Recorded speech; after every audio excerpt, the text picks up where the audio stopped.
Assalamualaikum warahmatullahi wabarakatuh.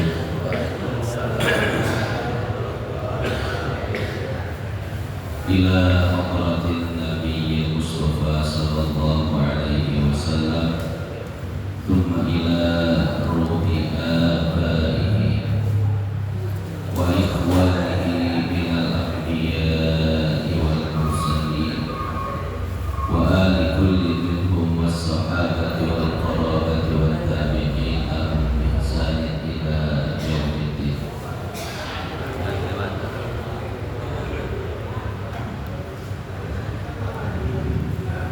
Syai'un lillahi lahumul fatihah. A'udzu billahi minasy syaithanir rajim. Bismillahirrahmanirrahim. Alhamdulillahi rabbil alamin. Ar-rahmanir rahim. Maliki yaumiddin. Ihdinas siratal mustaqim.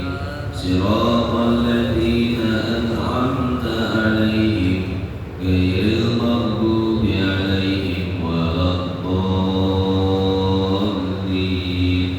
Amin. Rabbighfir lana wa liwalidayna. Amin. Thumma ila ruhi sayyidil muhajirin Allahi Ahmad bin Isa wa sayyidil faqihil muqaddam Muhammad bin Ali Ba'alawi wa usulihima wa furu'ihima. Thumma ila ruhi Qutbil Rabbani Syekh Abdul Qadir Jailani wa usulihima wa usulihi wa furu'ihi. Thumma ila Qutbil Anfas Al-Habib Umar bin Abdurrahman Al-Attas wa Syekh Ali bin Abdullah Baras. Thumma ila Qutbil Irsyad wa Qawsil Ibad wal Bilad Al-Habib Abdullah bin A'lam Al-Haddad Sahib Al-Ratib. Syai'un lillahi lahumul fatihah. A'udzu billahi minasy syaithanir rajim. Bismillahirrahmanirrahim. Alhamdulillahi rabbil alamin. Ar-rahmanir rahim. Maliki yaumiddin. Iyyaka na'budu wa iyyaka nasta'in. Ihdinas siratal mustaqim. Siratal ladzina an'amta 'alaihim ghairil maghdubi 'alaihim waladdallin. Amin. Thumma ila arwahi ashabir ridha al-habib Abdul Rahman al-Mashhur wal habib Abdullah bin Marashakiri wa awladih al-habib Habib Bakr wal habib Muhammad Mahdi. Thumma ila Abdul Hasan wal habib Salim. Thumma ila ruhil habib Abdullah bin Muhammad bin Abi bin Syihab wa usulihim wa furu'ihim. Syai'un lillahi lahumul fatihah. A'udzu billahi minasy syaithanir rajim. Bismillahirrahmanirrahim. Alhamdulillahi rabbil alamin. Ar-rahmanir rahim. Maliki yaumiddin. Iyyaka na'budu wa iyyaka nasta'in. Ihdinas siratal mustaqim. Siratal ladzina an'amta 'alaihim ghairil maghdubi 'alaihim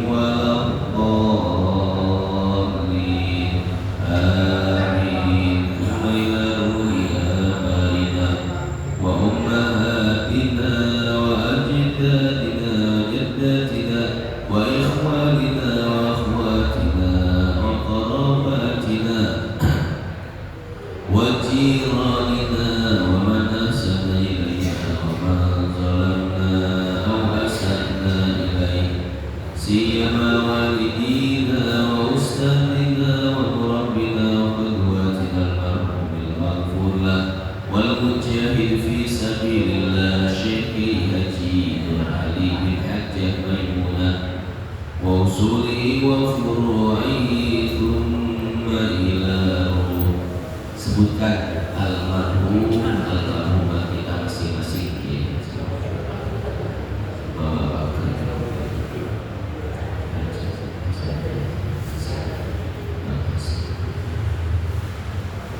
ولجميع القبور من المسلمين والمسلمات والمؤمنين والمؤمنات أينما كانوا من مشارق الأرض إلى مغاربها برها وبحرها أن الله يغفر لهم ويرحمهم ويولي درجاتهم في الجنة وينفعنا بأسرارهم وأنوارهم وعلومهم ونفحاتهم في الدين والدنيا والآخرة شيء لله لهم الفاتحة أعوذ بالله من الشيطان الرجيم بسم الله الرحمن الرحيم الحمد لله رب العالمين الرحمن الرحيم مالك يوم الدين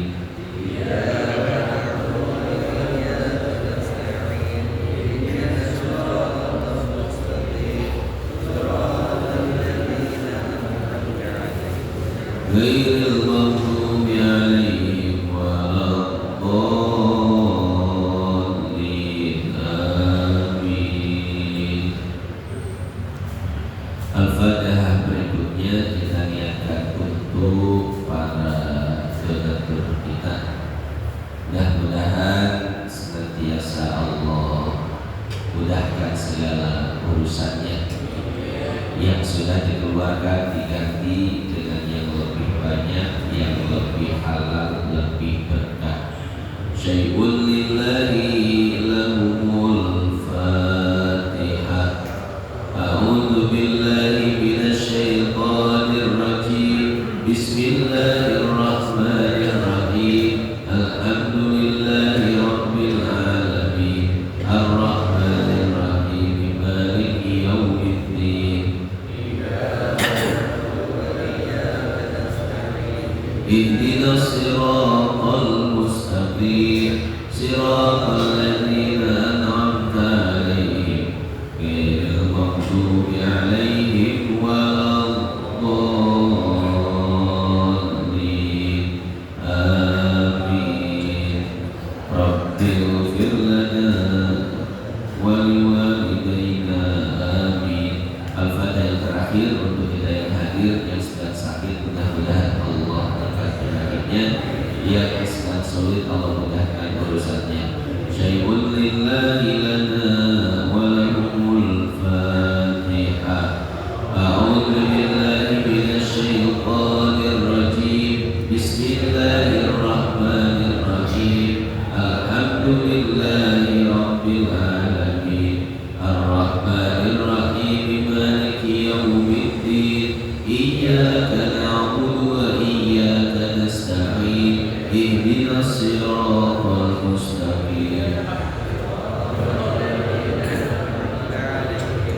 Ghairil maghdubi 'alaihim waladdallin.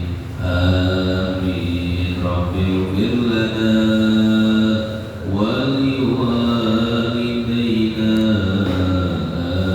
Amin. Bismillah. Walhamdulillah wassalatu wassalamu ala Rasulillah Muhammad bin Abdillah wa ala alihi wa sahbihi wa mawala. Qala ta'ala ya ayyuhalladzina amanu kutiba alaikumusiyam kama kutiba alal ladzina min qablikum la'allakum tattaqun. Yang saya hormati dan saya muliakan segenap hadirin jamaah Masjid Masjid Babul Huda yang dimuliakan Allah, wabil khusus Ketua Dewan Kemakmuran Masjid beserta seluruh jajaran pengurusnya, para orang tua, para tokoh, para sesepuh yang mohon maaf tidak bisa disebutkan satu persatu namanya, namun tidak mengurangi rasa hormat dan takzim saya kepada beliau-beliau semua.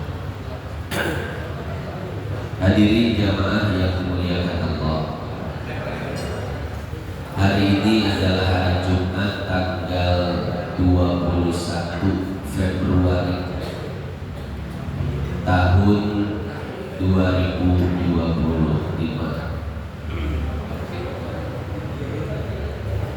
Itu tanggal Masehinya. Tanggal Hijriahnya kira-kira sudah masuk tanggal berapa Bapak sekalian? 22. Artinya apa? Artinya sebentar lagi kita akan memasuki bulan suci Ramadan. Kira-kira Ramadan poinnya apa? Muhammadiyah hari Sabtu. Kalau pemerintah ruqyah dulu. Kalau malam Sabtu bisa melihat hilal, maka berarti kita puasanya bareng Muhammadiyah Sabtu. Tapi kalau seandainya malam Sabtu hilal tidak terlihat, maka kita puasanya Minggu Ahad. Ustaz, kita mau ikut yang mana? Silahkan yang mana aja, asal istiqomah. Jangan sampai puasanya ikut pemerintah hari Minggu, nanti lebarannya ikut Muhammadiyah. Ya, iya. Maka hadirin jamaah yang dimuliakan Allah, berkaitan dengan Ramadan, maka pada kesempatan kali ini saya akan membahas pembatalan puasa di bulan suci Ramadan.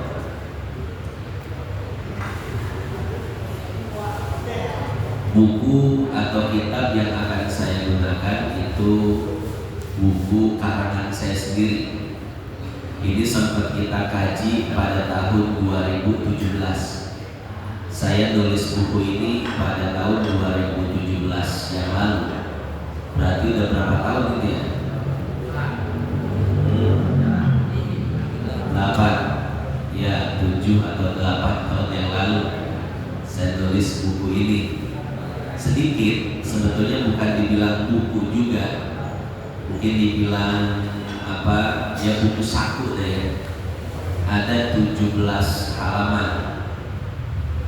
Saya menulis buku ini motivasinya karena dulu saya sering mendengar para ustadz, para kiai hanya menjelaskan tentang sunnah-sunnah puasa saja dan keutamaan-keutamaannya. Jarang sekali membahas pembatalan-pembatalan puasa. Padahal membahas pembatalan puasa itu wajib, sementara membahas keutamaan puasa sunnah. Dalam kaidah disebutkan al-wajib muqaddam ala sunnah. Sesuatu yang wajib harus didahulukan daripada yang sunnah. Di sini saya menuliskan, ini kira-kira Bapak sekalian bawa HP enggak? Saya kirim di grup nih, yang ada grupnya, atau saya kirim ke satu orang, nanti kirim di setiap grup ya. Pembatalan puasa saya kirim di beberapa grup biar bisa sambil melihatnya ke file PDF-nya. Jadi karena kalau saya cetak, saya fotokopi kebanyakan. Saya kirim ke beberapa grup ya, grup Majelis Tilawah dan Fikih, grup Aisyah Basuni. Saya kirim kedua grup aja itu, grup Majelis Tilawah dan grup Aisyah Basuni. Bisa dilihat ya yang ada di grup. Di sini saya mencantumkan 5 hal yang dapat membatalkan puasa. Yang pertama yaitu masuknya sesuatu ke dalam tubuh. Yang kedua, keluarnya sesuatu dari tubuh. Yang ketiga, hilangnya kesadaran. Yang keempat, hilangnya iman. Dan yang kelima, berhubungan intim. Jadi ada 5 poin besar yang dapat membatalkan puasa. Yang pertama, adanya benda luar yang masuk ke dalam tubuh kita. Yang kedua, adanya sesuatu yang keluar dari dalam tubuh kita. Yang pertama dan yang kedua ini berlawanan ya Pak ya. Yang pertama, benda luar masuk ke dalam tubuh. Yang kedua, yang dari dalam tubuh keluar. Yang ketiga, hilangnya kesadaran. Keempat, hilangnya iman. Kelima, berhubungan badan.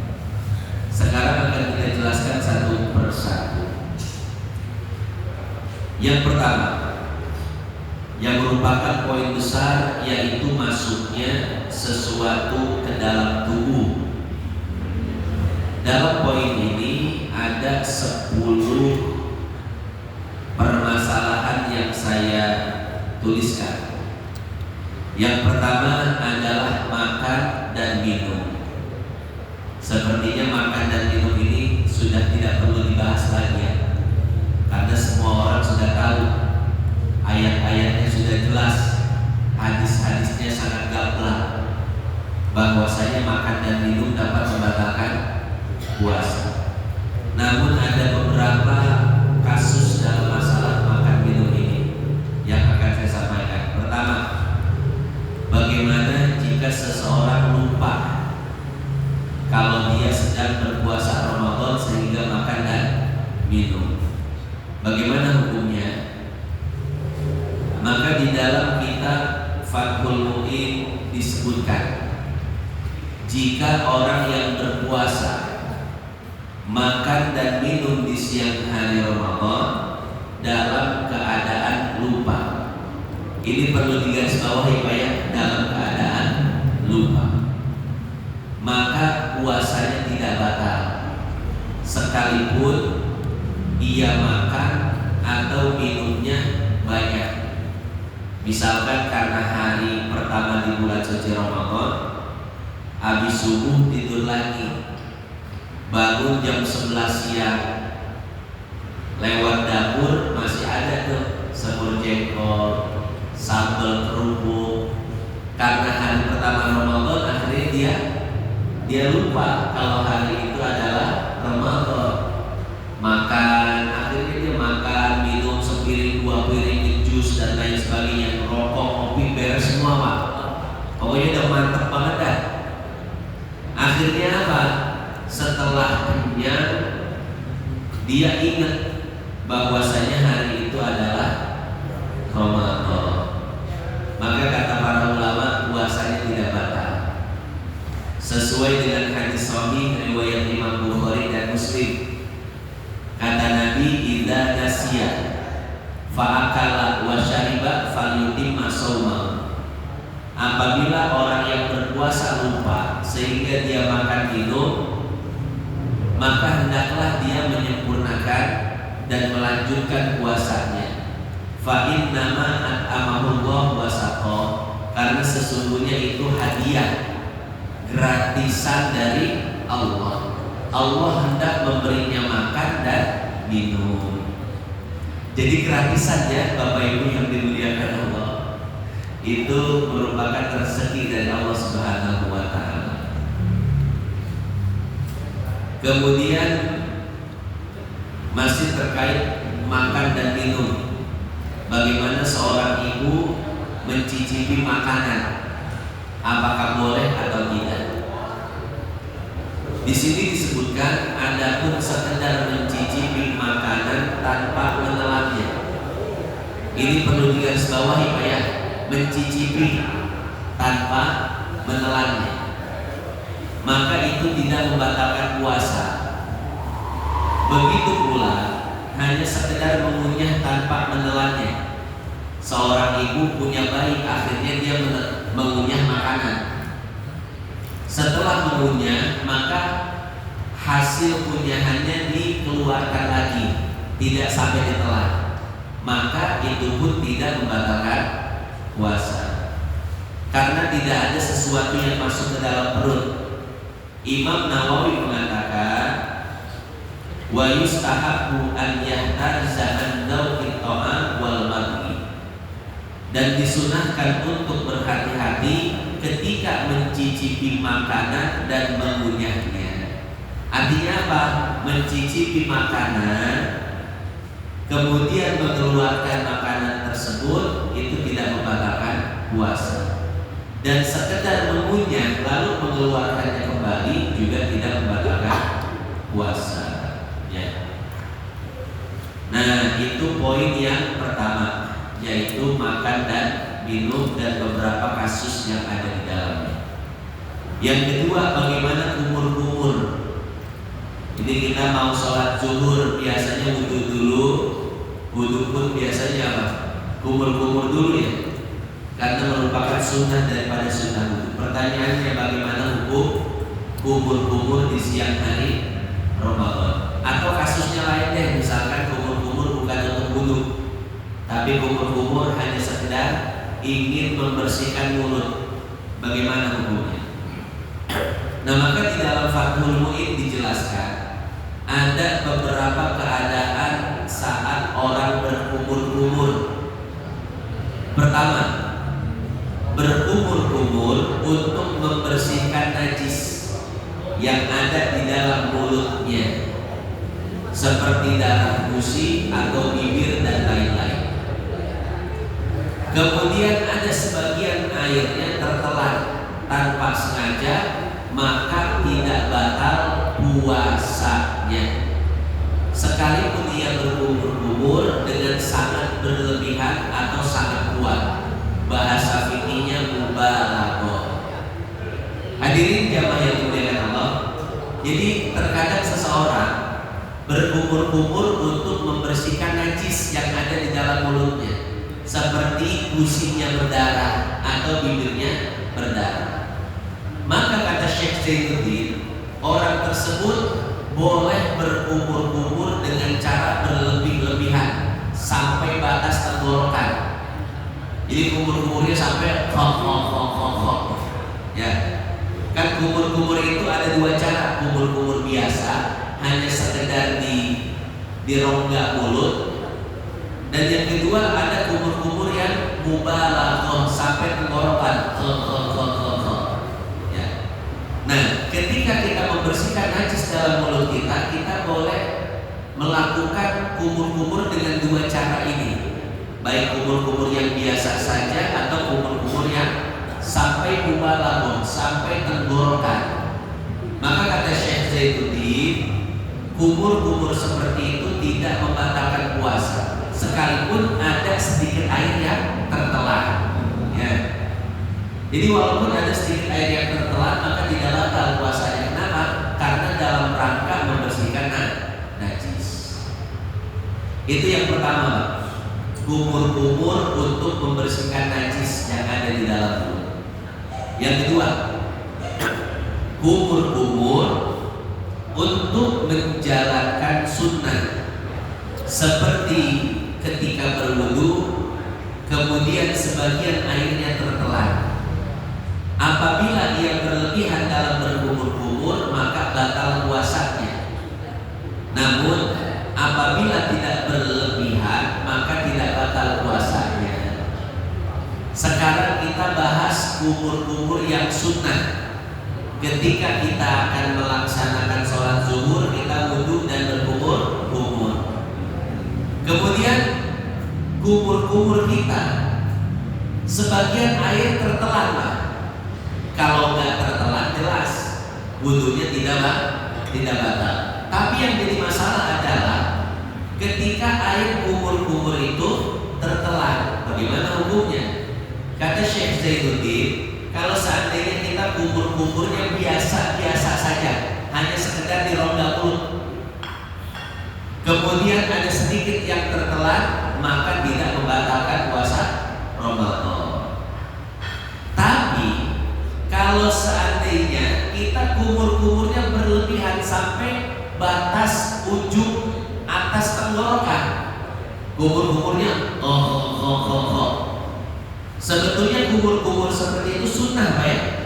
Cuma sunnahnya itu di selain bulan suci Ramadan saat kita tidak berpuasa. Kalau kita sedang tidak berpuasa, Pak, maka sunnah kumur-kumur kemudian kita lepaskan air. Itu sunnah.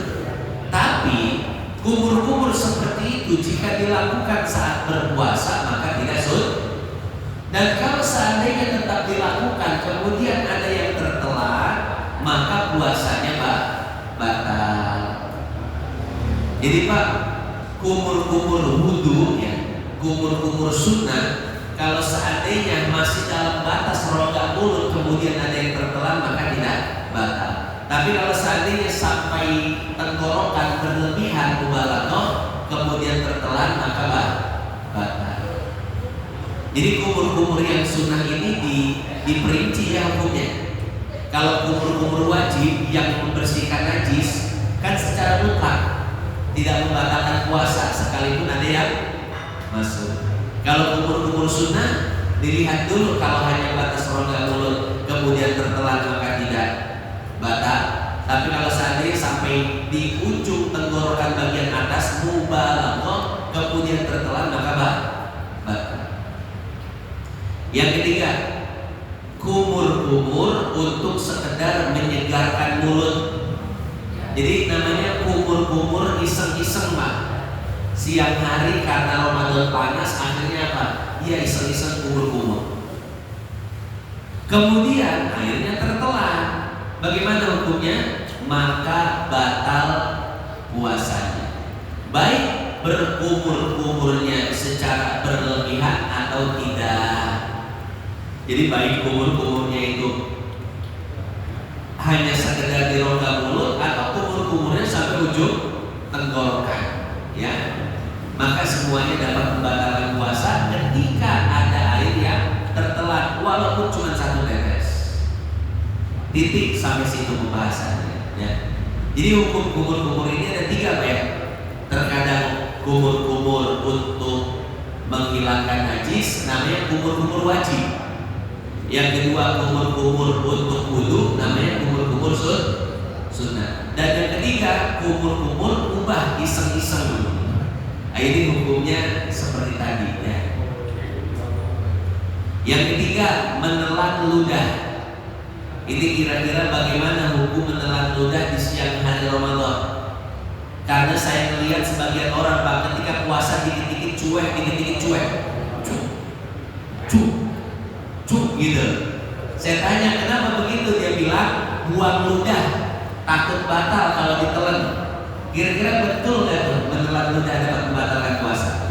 Syekh Zainuddin mengatakan tidak batal menelan air ludah, sekalipun air ludah tersebut sengaja dia kumpulkan dalam mulutnya kemudian dia telan. Karena Ramadannya panas, akhirnya Pak dia ngumpulin ludah. Udah banyak dia telan, blok, sedap. Apalagi dicampur sirup marja, Ustaz jorok banget. Ya, ini tidak batal menelan air ludah sekalipun air ludahnya dikumpulkan terlebih dahulu. Dengan catatan dikumpulkannya itu di dalam mulut, bukan di gelas. Mulut saja beda kalau di gelas. Batal, baik. Nah, dengan syarat air ludah tersebut tidak bercampur dengan sesuatu yang lainnya. Apabila tercampur dengan sesuatu yang lainnya, seperti darah pada musik, atau bibir, kemudian dia menelannya, maka batal puasanya. Jadi darahnya harus murni, air ludahnya harus murni. Kalau sampai tercampur sesuatu yang lainnya seperti darah dalam gusi, kemudian dia telan, maka batal puasanya. Ibnu Hajar mengatakan seperti ini. Ini di dalam Tuhfah ya, dan dinukil oleh Syekh Zainuddin. Beliau mengatakan kecuali orang yang gusi atau bibirnya selalu berdarah dan sulit untuk membuangnya atau mengusapnya sehingga bercampur dengan ludah dan tertelan, maka itu tidak membatalkan puasa. Ini kira-kira ada nggak di antara kita yang gusinya atau bibirnya selalu berdarah? Jadi kalau gusinya sensitif, bibirnya sensitif, selalu keluar darah, kemudian darah itu bercampur dengan ludah, dia telan, maka tidak batal, kata Syekh Ibnu Hajar. Karena itu mimma ya'umul balwa, itu merupakan satu kesulitan yang sangat sulit untuk dihindari, Pak ya.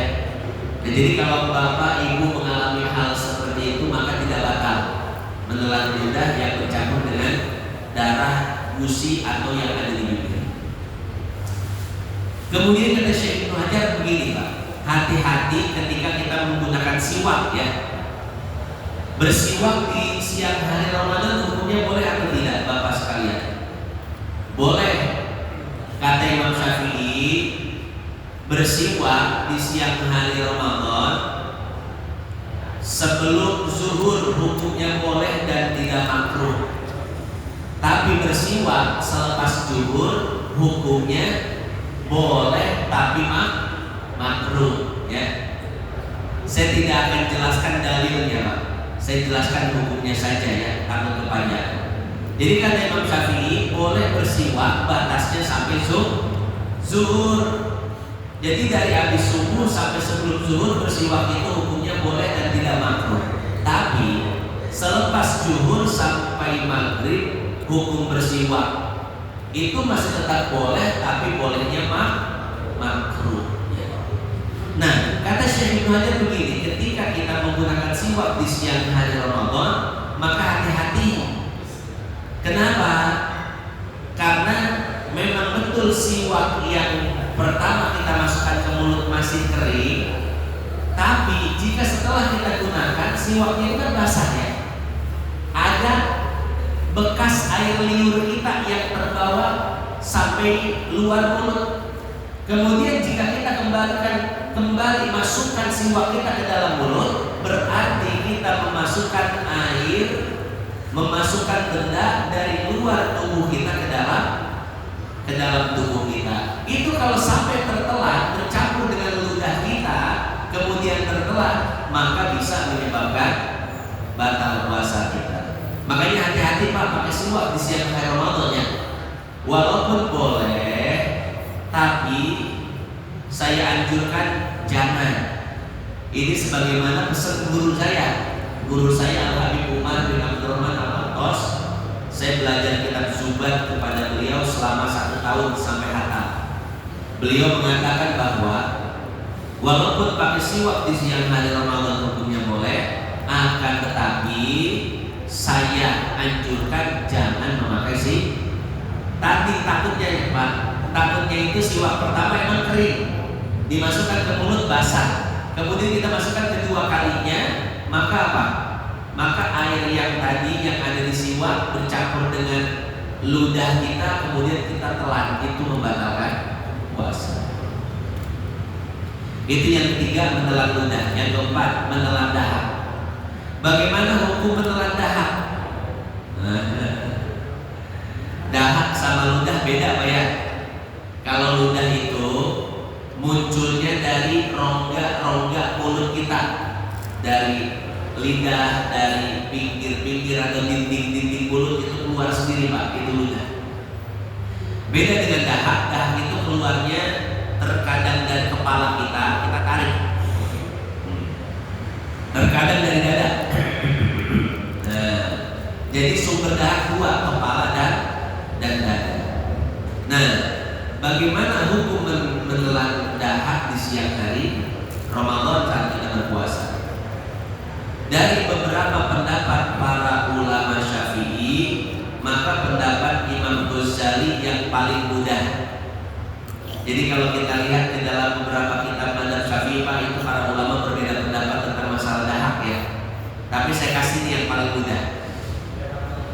Apa kata Imam Ghazali? Ia mengatakan, apabila dahak tersebut belum sampai mulut, maka tidak batal puasanya. Namun apabila dahak tersebut sudah sampai mulut, lalu ia menelannya, maka batal puasanya. Jadi Pak, terkadang kita menarik dahak dari kepala ya, atau turun sendiri. Seperti kita lagi pilek ya, suka turun sendiri. Nah, jika dahak tersebut turun dari kepala menuju tenggorokan, lalu ketika sampai tenggorokan langsung kita telan, maka itu tidak membatalkan puasa. Tapi kalau seandainya dahak tersebut mampir ke rongga mulut, kemudian dari rongga mulut kita telan lagi, maka itu dapat membatalkan puasa. Ya. Nah, jadi kalau sudah sampai rongga mulut, maka dahaknya wajib dibuang, tidak boleh ditelan. Nah, itu kalau dahaknya dari mana? Dari kepala. Yang kedua, dahaknya dari dada. Maka kata Imam Ghazali hukumnya sama. Selama dahak ini belum sampai rongga mulut, maka selama itu boleh kita telan dan tidak membatalkan puasa. Misalkan Pak, dahaknya kita cabut. Nah, kemudian sebelum sampai rongga mulut, artinya baru sampai tenggorokan, kita telan lagi, maka itu tidak membatalkan puasa. Tapi kalau sudah sampai rongga mulut, maka harus dibuang. Kalau kembali ditelan, maka membatalkan puasa. Ada yang suka telan dahak, ada? Nah, ini jangan disamakan ya, telan ludah sama telan dahak. Telan ludah walaupun ada di rongga mulut dan walaupun sudah dikumpulkan, nah itu tidak jadi masalah. Tapi kalau telan dahak yang sudah sampai rongga mulut, maka dapat membatalkan puasa. Itu yang keempat. Yang kelima, berendam. Bapak sekalian di rumah punya apa tuh yang kamar mandi tuh yang bak gede, bathtub ya. Nah, Pak Dewa kayaknya punya bathtub di rumah nih. Ya, punya bathtub. Jadi kalau mandi itu bathtubnya atau bak gede diisi air, air hangat, ada water heaternya. Nah, mandinya sambil berendam. Wah, cepat ya. Nah, pertanyaannya adalah bagaimana hukum berendam di siang hari Ramadan, membatalkan puasa atau tidak? Ibnu Hajar Al-Haythami mengatakan berendam di bak mandi atau lainnya seperti bathtub, seperti bathtub, maka hukumnya diperinci. Pertama, apabila ada air yang masuk melalui salah satu saluran tubuh yang terbuka, seperti mulut, hidung, lubang kubul, lubang dubur, maka batal puasanya baik sengaja atau tidak sengaja. Yang kedua, apabila tidak ada air yang masuk, maka tidak batal puasanya. Jadi hukum berendam di siang hari Ramadan ini kondisional ya. Kalau ada yang masuk melalui saluran tubuh, baik yang atas ataupun yang bawah, depan belakang, maka batal puasanya. Tapi kalau seandainya tidak ada yang masuk, maka tidak batal. Pertanyaan Pak, ini masih jadi misteri juga buat saya nih. Kentut di dalam air. Itu kentut di dalam air, mohon maaf Pak. Kira-kira airnya masuk nggak ke dalam lubang dubur kita? Hah? Masuk ya? Masuk. Nah, berarti kalau masuk, kentut di dalam air itu bisa membatalkan puasa, ya. Karena berarti ada benda luar yang masuk ke dalam tubuh. Tapi kalau seandainya nggak masuk, berarti tidak batal puasanya. Berarti masuk ya? Ada wajah? Hah? Elastis. Masuk nggak sih Pak? Saya masih jadi misteri juga. Tergantung juga sih bagaimana cara kentutnya ya. Kalau kentutnya dirapetin Pak gitu, kan masih bisa keluar Pak gitu ya, lepet-lepet ya. Kalau ya anginnya keluar tapi airnya tidak masuk, maka itu tidak membatalkan. Tapi kalau seandainya sengaja kita buka begini Pak, buka begini, nah, itu kayaknya kalau lubangnya berhadapan langsung dengan air, kayaknya ada yang masuk gitu ya. Iya. Nah, berarti tergantung bagaimana caranya kentutnya. Nah, itu hukum berendam. Jadi Bapak boleh berendam di bak dengan catatan-catatan seperti tadi ya. Jangan sampai ada air yang masuk ke dalam tubuh kita. Misalkan Ramadan panas, wah akhirnya Bapak bikin backup air es, pakai batu es semua, biar puasanya gak terasa. Nah, itu tidak jadi masalah dengan catatan-catatan tadi. Yang keenam, merokok. Bagaimana hukum merokok di siang hari Ramadan? Ini saya kutip dari fatwa Habib Abdurrahman Al-Masyhur. Judulnya Bughyatul Mustaqsidin. Kata beliau begini: menghirup aroma atau wangi makanan tidak membatalkan puasa. Jadi Pak, kita menghirup wangi apa? Kolak, wangi rendang, kari ayam dan lain sebagainya, itu tidak membatalkan puasa ya, walaupun makruh. Lagi puasa nyiumin makanan mulu atau nyiumin durian dah, waduh, buat buka puasa di durian nih ya, walaupun tidak membatalkan puasa tapi makruh.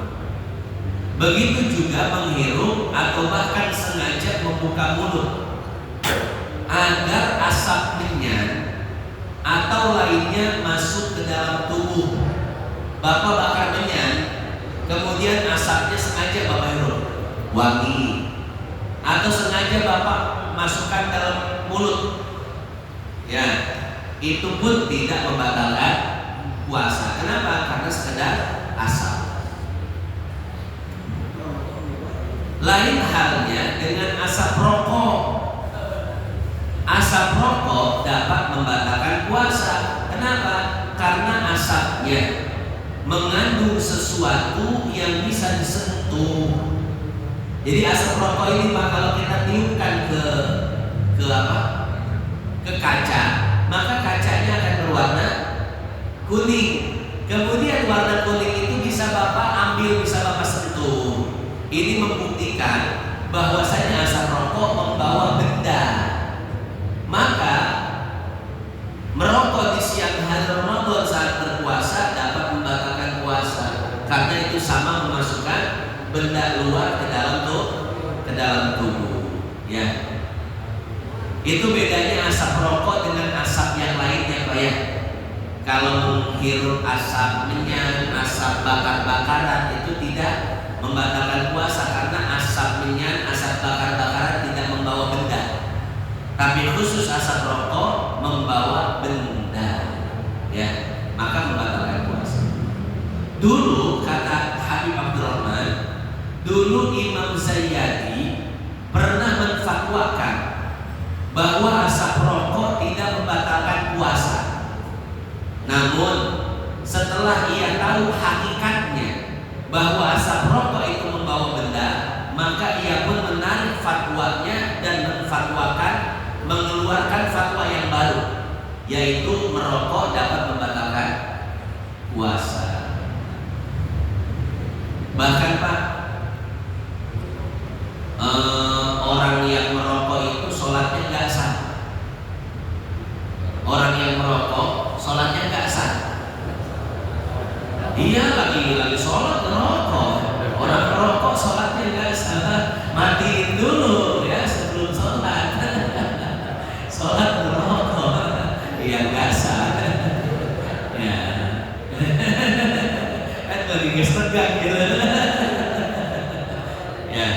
Iya, ya.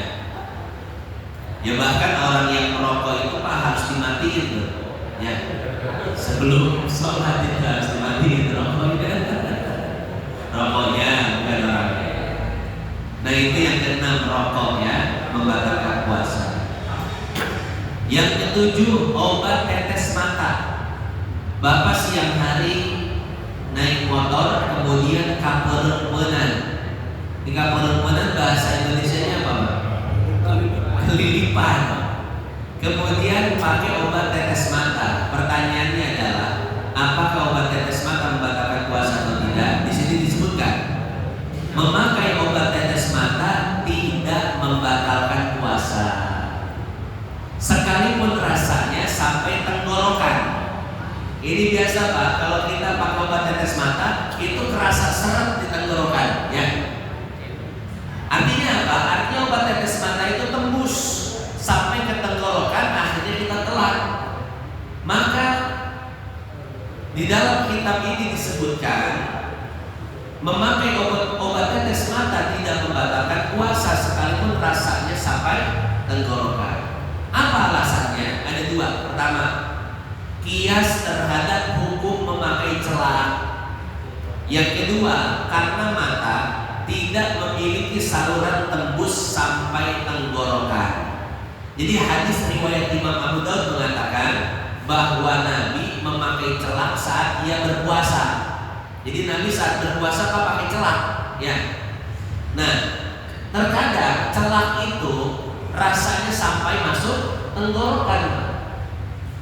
Artinya apa? Artinya celak ini tidak membatalkan puasa karena Nabi melakukan itu di siang hari Ramadan saat berpuasa. Sekalipun tadi rasanya itu sampai ke tenggorokan. Nah, hadis tentang celak ini dikiaskan oleh Dr. Muhammad Hasan Hidu di dalam kitabnya Fikih Ramadan. Beliau punya kitab namanya Fikih Ramadan. Di dalam kitab itu beliau mengatakan bahwa diperbolehkan bagi orang yang berpuasa untuk bercelak dengan semua jenis celak, dan itu tidak membatalkan puasa, baik rasanya terasa sampai tenggorokan atau tidak. Karena mata bukan ruangan tubuh atau saluran yang tembus ke dalam tubuh. Ada celak atau obat tetes mata yang rasanya terasa sampai tenggorokan, itu karena resapan dari pori-pori. Jadi kalau kita pakai obat tetes mata kemudian terasa rasanya di tenggorokan, itu Pak karena resapan pori-pori. Jadi pori-pori yang ada di mata kita ini, obat tetes mata itu meresap lewat pori-pori yang ada lewat mata kita, meresap ke tenggorokan sehingga terasa lalu tertelan. Itu tidak membatalkan puasa, ya. Nah, tadi alasannya karena dikiaskan kepada hadis celak dan karena memang mata bukan saluran yang tembus ke dalam tubuh kita. Kedelapan, memakai cotton bud dan obat tetes telinga. Di siang hari Ramadan kita sakit telinga, periksa ke dokter. Kata dokter ini harus diberikan obat tetes telinga. Pertanyaannya, memakai obat tetes telinga membatalkan puasa atau tidak? Atau di siang hari Ramadan telinga kita sekedar gatal-gatal, kemudian kita pakai cotton bud, apakah boleh atau tidak? Di dalam kitab Intihaful Anam bi Ahkam Siyam karangan Sayyid Muhammad Al-Idrus dikatakan seperti ini: memakai cotton bud dan obat tetes telinga dapat membatalkan puasa karena telinga merupakan saluran tubuh yang tembus ke dalam kepala. Namun ilmu kedokteran membuktikan bahwa telinga bukan saluran yang tembus menuju kepala. Oleh karenanya dapat diambil kesimpulan bahwa memakai cotton bud dan obat tetes telinga tidak membatalkan puasa. Inilah pendapat Imam Al-Ghazali. Syekh Abdullah Mahfuz Al-Haddad mengatakan pendapat inilah yang lebih unggul karena sesuai dengan pembuktian ilmu kedokteran. Jadi Pak, ulama-ulama zaman dulu mengatakan memakai cotton bud atau memasukkan sesuatu ke dalam telinga dapat membatalkan puasa. Tapi alasannya karena telinga itu saluran yang tembus ke dalam tubuh. Tapi setelah diteliti dengan ilmu kedokteran saat ini, ilmu kedokteran modern, maka dapat dibuktikan bahwa telinga itu adalah saluran buntu, sama seperti mata, ya. Sehingga para ulama pun mengeluarkan fatwa baru. Apa fatwanya? Yaitu menggunakan cotton bud dan obat tetes telinga tidak membatalkan puasa. Alasannya tadi karena telinga merupakan saluran buntu, tidak ada lubang saluran yang menyambungkan ke dalam kepala atau tubuh, ya. Nah, jadi seperti itu. Jadi hasilnya memakai cotton bud dan obat tetes telinga membatalkan puasa atau tidak? Tidak membatalkan. Yang ke-9, obat sesak napas. Ada orang yang punya penyakit asma. Di siang hari Ramadan kambuh, lalu dia memakai Pentolin atau spray, disemprotkan. Kemudian asmanya pun apa? Bisa teratasi. Pertanyaannya, menggunakan Pentolin atau obat asma yang disemprotkan lewat mulut, apakah membatalkan puasa atau tidak? Di sini disebutkan. Saya sebutkan saja pernyataan Syekh Abdullah Mahfud Al-Haddad di dalam kitab Ittihaful Anam bi Ahkam Siyam. Beliau mengatakan seperti ini: penggunaan Pentolin dapat membatalkan puasa jika ada percikan-percikan yang masuk ke dalam perut. Oleh karenanya, apabila terpaksa menggunakan Pentolin, maka hendaknya ia berhati-hati agar jangan sampai percikannya masuk ke dalam perut. Hendaknya ia meludahkan kembali setelah menyemprotkannya ke dalam mulut. Ini Pak, ketika terasa asmanya, maka semprotkan. Kemudian setelah itu dia ludahkan kembali atau lepehkan kembali, jangan sampai menelan. Kalau sampai menelannya, maka batal puasanya. Tapi kalau tidak sampai menelannya, maka tidak batal puasa. Adapun yang terasa di tenggorokan itu hanyalah pengaruh dari obat tersebut dan itu tidak jadi masalah. Ustaz, kalau dilepehin lagi, apakah asmanya bisa teratasi? Bisa, ya. Karena hakikatnya itu hanya butuh dorongan saja, butuh aromanya saja. Semprotkan, aromanya sudah terasa di tenggorokan, maka cairannya dikeluarkan, ya. Nah, itu yang ada di dalam kitab Ittihaful Anam dan merupakan fatwa Syekh Abdullah Mahfud Al-Haddad. Tapi sebagian ulama seperti ulama-ulama Saudi, seperti Syekh Abdul Aziz bin Baz, Syekh Muhammad bin Shalih Al-Utsaimin, Syekh Abdullah bin Jibril dan Al-Lajnah Ad-Daimah mengatakan bahwa obat sesak napas tidak membatalkan secara mutlak. Misalkan disemprotkan kemudian ditelan. Nah, ulama Saudi menfatwakan tidak batal secara mutlak. Kalau Syekh Abdullah Mahfud Al-Haddad kan mengatakan tidak batal kalau tidak ditelan. Nah, sementara ulama Saudi mengatakan mau ditelan atau tidak ditelan, hasil semprotannya itu maka tidak membatalkan puasa. Maka ini menjadi keringanan, ya. Ini jadi keringanan buat orang yang sesak nafas. Yang terakhir, yang ke-10, suntik. Bagaimana hukum disuntik di siang hari Ramadan? Apabila suntikan tersebut untuk memasukkan obat ke dalam tubuh, maka tidak membatalkan puasa. Karena masuk bukan dari saluran terbuka. Namun apabila suntikan tersebut dapat menghilangkan rasa lapar seperti suntik infus, maka itu itu dapat membatalkan puasa karena fungsinya seperti makanan, yaitu bisa menghilangkan rasa, bisa menghilangkan lapar dan lesu. Sebetulnya dalam masalah suntik ini ada beberapa pendapat ulama ya. Cuman saya sebutkan satu saja biar nggak bingung. Jadi intinya begini Pak, kalau disuntiknya itu untuk berobat, bukan menghilangkan rasa lapar, maka tidak batal puasa. Tapi kalau disuntiknya itu bisa menghilangkan lapar seperti suntik infus, maka dapat membatalkan puasa. Hadirin jamaah yang dimuliakan Allah, itulah 10 kasus dalam poin pertama. Poin pertama adalah masuknya benda luar ke dalam tubuh. Berarti masih ada 4 poin lagi Pak yang belum dibahas. Insya Allah 4 poin lagi terkait pembatalan puasa akan kita bahas pada Jumat berikutnya. Wallahu a'lam bishawab. Baiklah hadirin jamaah yang dimuliakan Allah, terkait pembatalan puasa yang pertama, barangkali masih ada yang ingin ditanyakan, maka saya buka sesi tanya jawab. Yang ingin bertanya silakan. Salam.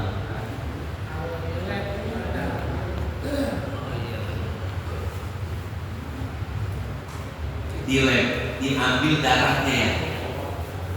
Ketika mengambil darah, maka tangan kita akan ditusuk jarum sehingga keluar darah. Pertanyaannya, ditusuk jarum apakah membatalkan puasa atau tidak? Maka jawabannya tidak membatalkan puasa ya. Karena walaupun jarum itu benda luar, tapi masuk ke dalam tubuh kita bukan lewat saluran yang terbuka, tapi dengan cara merobek kulit. Ini beda Pak ya. Masuknya benda luar dari saluran terbuka dan merobek kulit. Saluran terbuka itu apa aja? Mulut, hidung, kubul, dan dubur.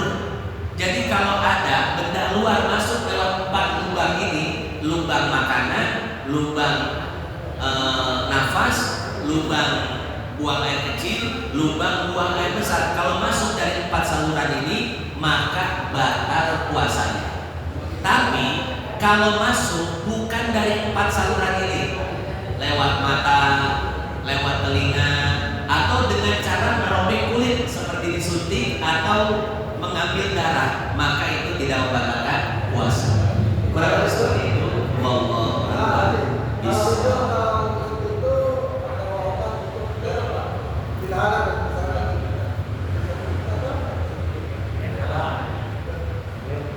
Kalau itu gimana itu?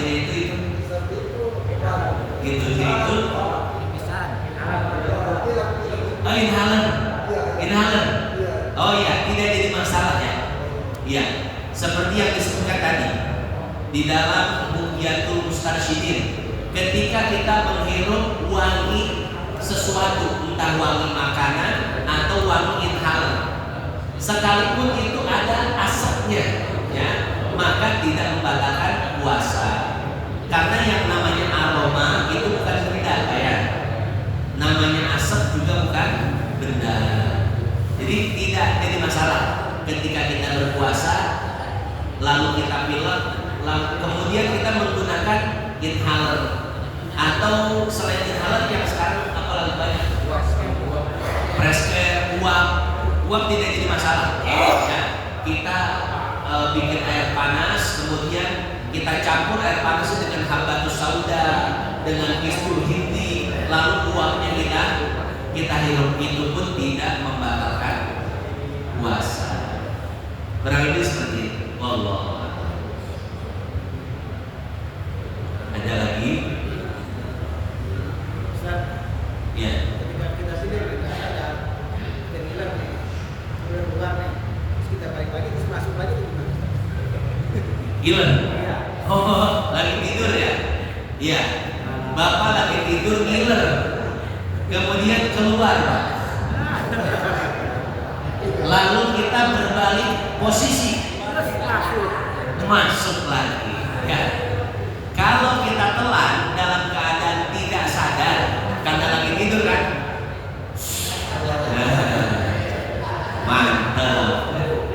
itu tidak membatalkan puasa, ya. Karena saat ia tidur, ia termasuk orang yang ghair mukallaf. Bisa dilihat di dalam hadis riwayat Abu Daud, Ibnu Majah dan lainnya, innallaha waqa'an an ummati al-khata' wa nisyan wa mastukrihu alaih. Ketika kita dalam keadaan lupa, itu kan berarti lupa, ya. Maka kita makan, minum, apalagi cuma sekedar menghirup kembali ludah yang keluar, itu tidak membatalkan puasa, ya. Tapi kalau seandainya kita menghirupnya dengan sadar, kemudian kita telan, maka itulah yang membatalkan puasa. Kurang lebih seperti itu. Wallahu a'lam.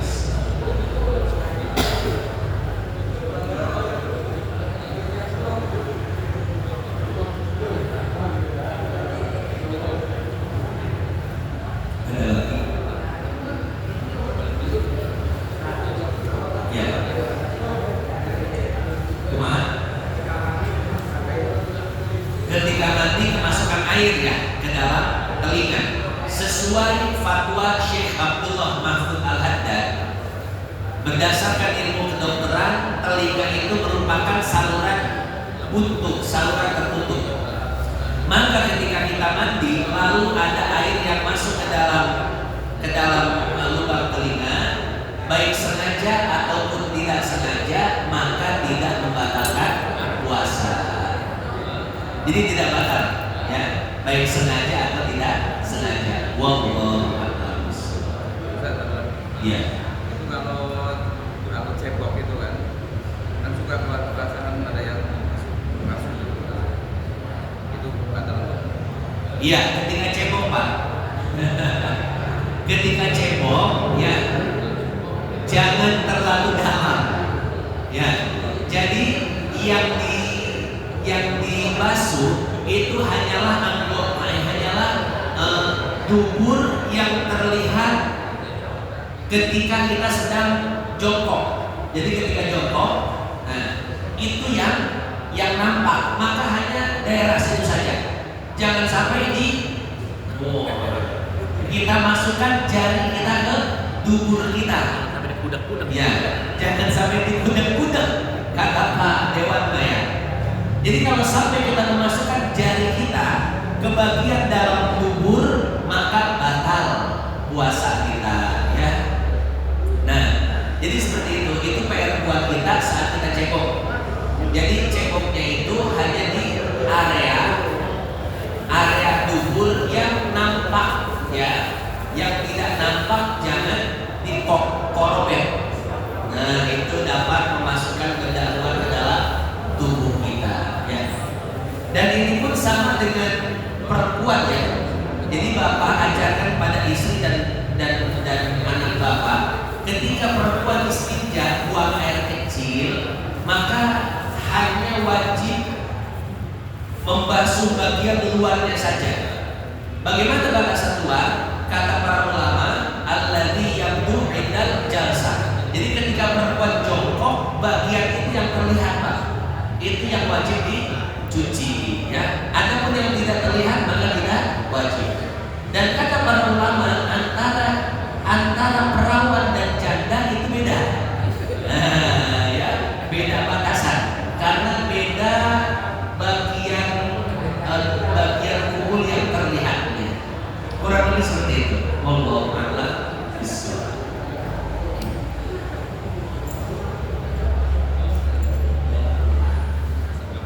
Ada lagi?